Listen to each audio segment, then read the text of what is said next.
And Dr. Freddie Gomez is with us today. So we know that it's going to be hot and many are going to be going outside, standing in line, waiting for their turn to vote. Now, Dr. Freddie, how do we actually prepare for a day like today? And they said this is actually the longest voting day compared to previous elections, from 6 a.m. in the morning, the polls open, up to 6 p.m. this evening. Right, you're actually right, Christine. And hello, Ria. Hello, Cherry. Yeah, so for today's the big day, and definitely people have to prepare for the heat, as you mentioned, and not just the heat, but the humidity as well. Expect to be in lines a lot, hence the COMELEC is asking people to come in early. And especially with a lot of the new technological devices now, hopefully it'll help fast track those lines as well. But definitely the heat will play a factor. What we don't want to happen is for people to be dehydrated, to feel fatigued, and then on the far end to even suffer from possible heat stroke. Okay, so it's advisable to bring a bottle of water.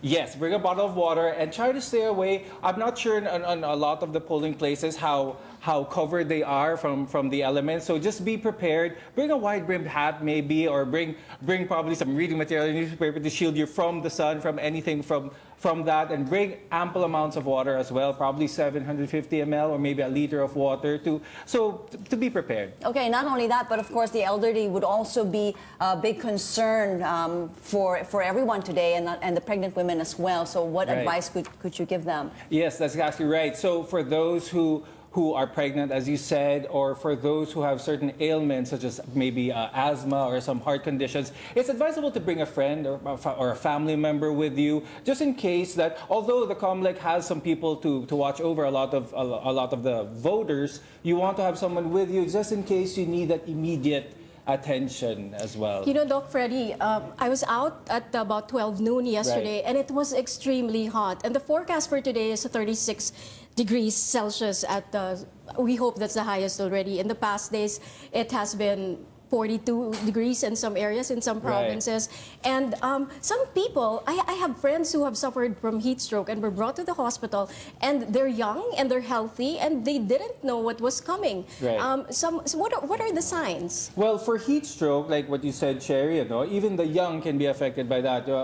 What some people might think is someone like teenagers or in their early 20s won't be affected by it. Someone who's moderately built, probably for that. But heat stroke will affect you in ways that you might not see it at first. So what you want to watch out for is when the person is starting to be confused, maybe disoriented a little bit, or even it comes to a point when they stop sweating. So pag hindi na pinapawisan, yun yung delikado na. So immediately when that happens, or when that person starts to feel that, you want to get that person, or even that person himself, out of the heat into the shade, and then have ample amounts of rehydration. You want to cool down the body as quick as possible.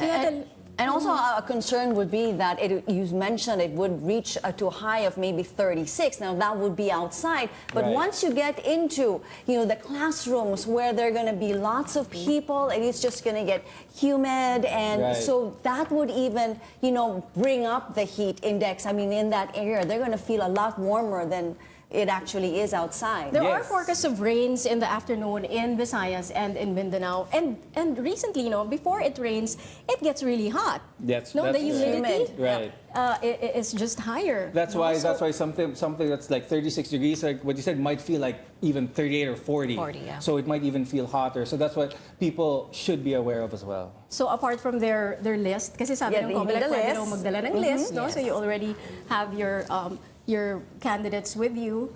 Umbrella, diba? Umbrella for the rain, and the bottle of water. So the umbrella can serve two purposes, even when it rains or even when it's sunny outside, so that can protect them from the UV rays. And maybe also just a little bit of snack, maybe a cracker or something, especially if you feel like you're low in sugar, you've been out there waiting in line, you really have no idea of what to expect, so you might as well be prepared. And you don't know how long you're actually going to be out there. That's right. That's a good point as well. So something to prevent hypoglycemia, so bring some food that's that's easy to eat. All right. Well, thank you so Sunblock. much, Doc. Oh, sunblock. Sunblock is always key. Definitely, you always want to protect your skin. All right, so wonderful. As you do go out there for the polls, it starts at 6 a.m. this morning. Do be prepared. Find out where your precincts are and have a list prepared. Have your Right. umbrella, your drinks, and a little snack